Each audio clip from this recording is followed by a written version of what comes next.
We got the top 10 must-adds for fantasy basketball this week coming up next on Beat the Odds. Don't go anywhere. Hello, sports fans. Welcome back to another episode of Beat the Odds. We're going to take a look at the top 10 must-adds here for this upcoming week in the NBA. If you like this type of content, of course, be sure to like the video, subscribe to the channel, and ring that notification bell so you'll be notified whenever we drop an episode.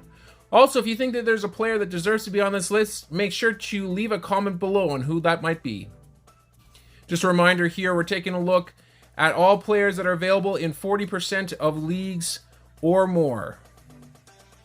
Now, this episode is brought to you by Thrive Fantasy.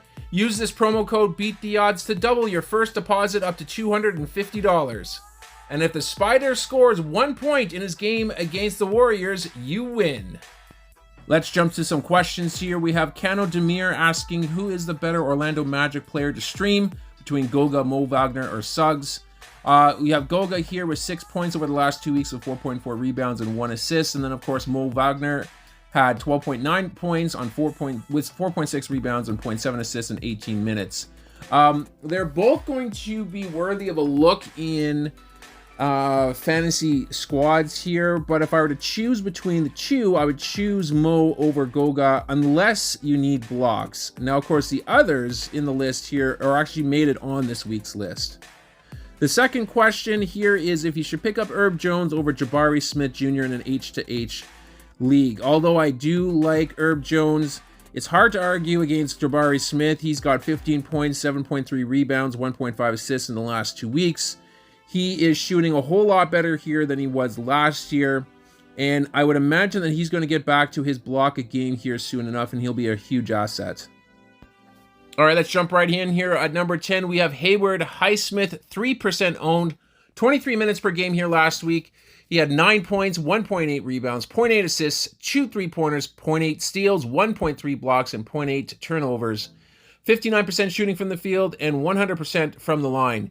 We have another 3-and-D wing emerging, this time out of Miami. I figured Kalo's tenure as the team starting 4 would be short-lived, and it seems that Highsmith is making a strong claim to hold on to that spot. Now, anytime a player reaches 25 minutes and picks up 4 stocks with a couple of threes in a game, you got to take notice. I take a chance here before it's possibly too late. At number 9, we have Grayson Allen, 29% owned. 33 minutes per game here last week. He had 16.7 points, 4.7 rebounds, 3 assists, 3.8 3-pointers, 0.5 steals, 0.5 blocks, 2.2 turnovers with 55% shooting from the field and 100% from the line. Allen is the best offensive threat on this week's list. He had a career high 8 3-pointers made in the OT victory at Chicago on Wednesday. Now, Allen has certainly benefited from the injuries to Beal and Booker, and although Beal played in Chicago, I would expect that his and Booker's minutes are going to be monitored. Allen is a great short-term pickup and will likely have a prominent role once the team is healthy. Let's move over to number 8. We have Jordan Hawkins, 45% owned, 30 minutes per game here over the course of the last 2 weeks. He had 14.1 points, 4.1 rebounds, 1.6 assists, 3 3-pointers, 0.9 steals, no blocks, and 1.1 turnovers per game on 38% shooting from the field and 80% from the line. Hawkins has been the main beneficiary of CJ McCollum's absence. He posted 38 and 30 minutes respectively in the last 2 games. There is no current timetable for CJ's return, which makes Hawkins a solid add for the next couple of weeks. Hawkins hoisted 14 threes, hitting 7 of them in a loss at Minnesota. This speaks volumes for Hawkins to be a volume scorer, and it should contribute in some points and threes as long as he starts. To number 7 we go. We have Deni Avdija, 58% owned. He played 26 minutes per game over the last 2 weeks with averages of 13.7 points, 5 rebounds, 3.3 assists, 1.3 threes, 1 steal, 0.3 blocks, and 1 turnover per game on 53% shooting from the field and 83% from the line. Deni is solid, not spectacular. He's reliable. He's not flashy. That's probably the best way that I'd describe him to start the season. He's taken 8 to 10 shots in 6 of the 7 games that he's played. He's been an effective playmaker, posting an 11-to-2 assist-to-turnover ratio in the last 2 games. Avdija's minutes are starting to creep up into the low 30s, which would make him a super solid player to own going forward. To number 6 we go. We have Dorian Finney-Smith, 45% owned, Played 34 minutes in the last 2 weeks here per game. He had 14.3 points, 6.1 rebounds, 1.6 assists, 3.6 3-pointers, 0.3 steals, 1 block, 0.7 turnovers on 50% shooting from the line and 48% shooting from the field. I was kind of shocked to find out that Finney-Smith now carries the center tag, as he has been starting as a small ball center on the Nets squad, waiting for Nick Claxton to return to the lineup. He is shooting lights out, which will likely regress. But with Cam Thomas's ankle injury, I would look for DFS to get more looks as the team adjusts to losing their leading scorer. To number 5 we go. We have Derek Lively II, 51% owned. He had played 23 minutes here over the last 2 weeks per game. He had 7.8 points, 7.3 rebounds, 1.2 assists, 0.7 steals, 1 block, 1 turnover on 75% shooting from the field and 50% from the line. The biggest takeaway that I had from the Mavs loss to Toronto this past week was that Dallas really needs to have Lively on the floor. It's very reminiscent of the way that Walker Kessler was leaned on in Utah last year. Lively is currently dealing with an illness, believed to be short-term. He should be back in here as of tonight's recording. And of course, when he returns, he should be primed for some double-doubles with a good amount of blocks to go with that as well.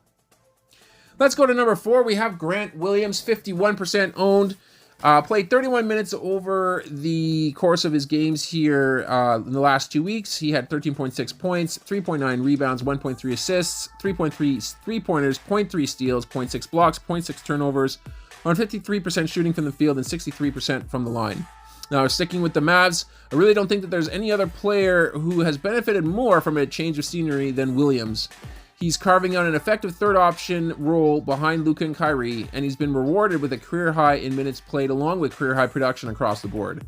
Get him if you need a boost in especially points and three-pointers. To number 3 we go. We have Keyonte George, 15% owned.